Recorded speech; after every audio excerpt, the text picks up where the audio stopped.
सर्वांना श्री स्वामी समर्थ. अवधूत चिंतन श्री गुरुदेव दत्त.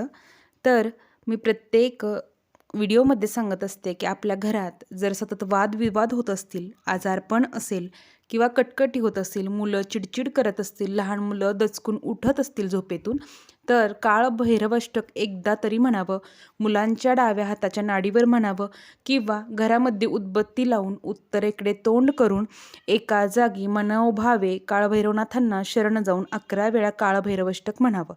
यामुळे आपल्या घरातील सगळा त्रास दूर होतो, हे अनुभव सिद्ध आहे. तर आज कालाष्टमी आहे आणि याच संदर्भात काळभैरवनाथांची सेवा काय करावं ते सांगणार आहे. सगळ्यात प्रथम आज दिवसभरात कधीही संध्याकाळपर्यंत तुम्ही काळभैरवनाथांचं मंदिर तुमच्या घराच्या आसपास असेल तर काळभैरवनाथांचं दर्शन आवर्जून घ्या.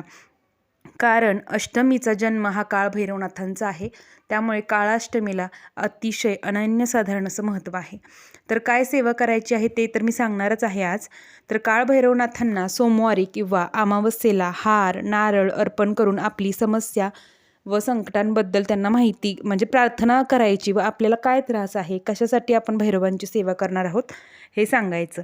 आणि ज्यांना जर संकल्पयुक्त सेवा करायची नाही त्यांनी दररोज उत्तरेकडे तोंड करून सायंकाळी दिवे लागणीच्या वेळेस 1 वेळा 11 वेळा उदबत्ती 2-3 उदबत्ती लावायची. त्याची जी उदी खाली पडते तर ती उदी हातात घ्यायची, काळभैरवाष्टक म्हणायचं 11 वेळा आणि ती उदी आपल्या कपाळाला उत्तरती लावायची.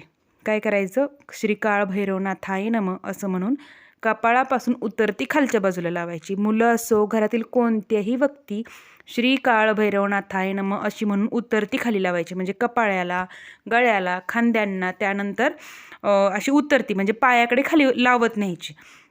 या पद्धतीने हा उपाय करून पहा, तुम्हाला 100% फरक पडेल. काळभैरवनाथांची सेवा आपल्याला सर्व त्रासापासून मुक्ती करून देतं. तुम्ही ही सेवा करून पहा, खूप सुंदर आहे. जर मुलं झोपत नसतील, रडत असतील, किरकिर करत असतील तर त्यांच्या डाव्या हाताच्या नाडीवर काळभैरवाष्टक म्हणून पहा. त्यानंतर आता ही संकल्पयुक्त जी सेवा मी तुम्हाला सांगणार आहे, ही सेवा कुणीही करू शकतं. स्त्री पुरुष असं काही बंधन नाही. तुम्हाला जर कोणतं काम तुमचं अडलेलं असेल किंवा तुम्हाला काही त्रास होत असेल तर ही सेवा करायची आहे. तुमचं घराचं काम होत नसेल, त्यामध्ये विनाकारण अडथळा येत असेल किंवा तुमचे एखाद्याकडे पैसे अडकले असतील, ते मिळत नसतील किंवा तुमची मुलं सतत आजारी पडत आहेत, विनाकारणच कोणी ना कोणी घरात सतत आजारी पडतंय, अशा जर काही तुम्हाला समस्या असतील तर त्यासाठी ही सेवा करायची आहे. आता सेवा काय आहे मी ते सांगते. आज कालाष्टमीपासून ही सेवा करू शकता किंवा सोमवारी किंवा अमावस्येला. तर तुम्हाला काय करायचे, हार नारळ आणि श्रीफळ न्यायचं आहे, म्हणजे श्रीफळ न्यायचं आहे, हार न्यायचा आहे आणि काळभैरवनाथांच्या समोर जायचं आहे. तिथे तुम्हाला त्यांना मुजरा करायचा आहे, जसं आपण महाराजांना करतो त्या पद्धतीने मुजरा करा आणि तो हार नारळ तिथे अर्पण करा. नारळावर थोडीशी खडी साखर न्यायची आहे आणि त्यांना आपली समस्या काय आहे ते सांगायचं आहे. तर त्यांना तुमची काय समस्या आहे, बाबा मुलं चिडचिड करतायत किंवा तुमचे पैसे बाहेर अडकलेत, तसं त्यांच्यासमोर संकल्प सोडायचा की मला हा त्रास आहे आणि हा कमी होऊ द्या, यासाठी मी तुमची सेवा करणार आहे. 11 दिवस करणार असाल 11 दिवसांची करणार आहे असं बोला. 21 दिवसांची करणार असाल तर 21 दिवसांची बोला. तसं मग काळभैरवनाथांसमोर नारळ श्रीफळ हार सगळं ठेवून या आणि बोला. मग घरी आल्यानंतर तुम्हाला ही सेवा सायंकाळी करायची आहे. तर सायंकाळी उत्तरेकडे तोंड करा. कुठलेही व्यक्ती करू शकतं, उत्तरेकडे तोंड करायचं आणि एका बैठकीत तुम्ही जर 21 दिवसांची सेवा बोलली असाल तर पहिल्या दिवशी तुम्हाला 21 वेळा काळभैरवाष्टक वाचायचं आहे. याच पद्धतीने हातामध्ये पिवळी मोहरी उदी घेऊन म्हणू शकता किंवा 4 उदबत्त्या समोर लावायच्या, ती एखादी उदी तामणात पडेल अशा त्या उदबत्त्या लावायच्या आणि 21 वेळा काळभैरवाष्टक म्हणायचं. मनोभावे संपूर्ण मनोभावे काळभैरवनाथांना शरण जाऊन तुम्हाला काळभैरवाष्टक म्हणायचं आहे.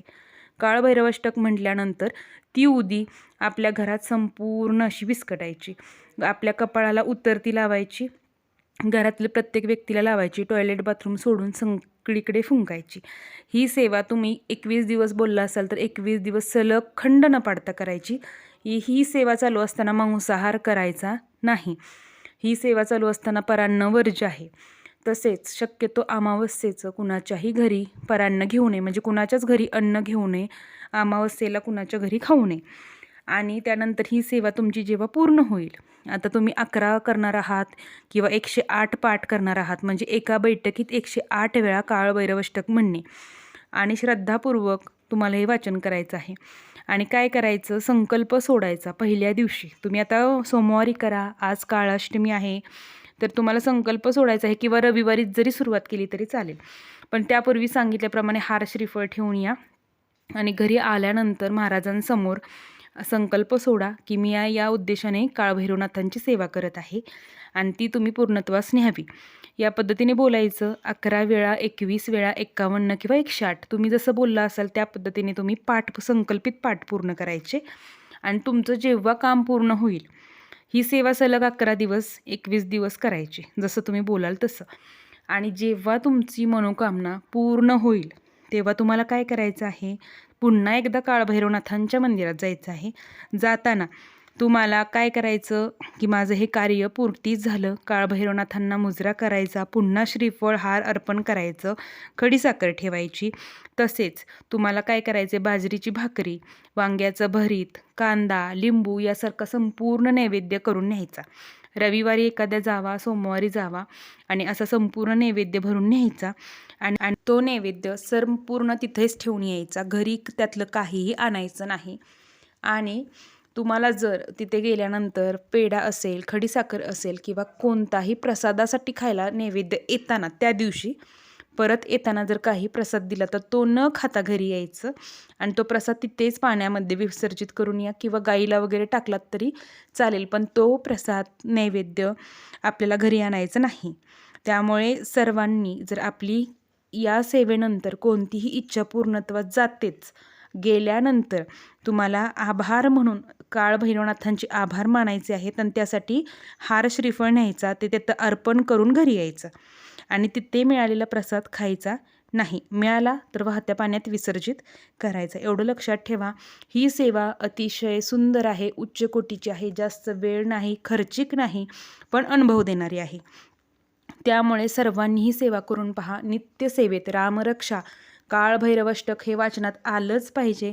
आपल्या घरात कसलाच त्रास, मानसिक असेल, बाहेरची बाधा असेल, मुलांना त्रास असेल, विकार असतील, आजार असेल, काहीही राहत नाही. आणि हे काहीही अंधश्रद्धा नाही, हे अनुभवसिद्ध आहे, श्रद्धेचा मार्ग आहे. त्यामुळे सर्वांनी ही सेवा करावी ही माझी सर्वांना विनंती. जवळपास काळभैरवनाथांचं मंदिर असेल तर प्रत्येक अमावस्येला तिथे त्यांचा मान सन्मान करावा. म्हणजे काय, नारळ श्रीफळ तिथे ठेवावा, अर्पण करावा किंवा फोडत असतील तर फोडावा. या पद्धतीने काळभैरवनाथांची सेवा करावी. तर झालेली सेवा महाराजांच्या चरणी रुजू करते. सर्वांना श्री स्वामी समर्थ. माहिती आवडत असल्यास व्हिडिओला लाईक, शेअर आणि सबस्क्राईब करायला विसरू नका.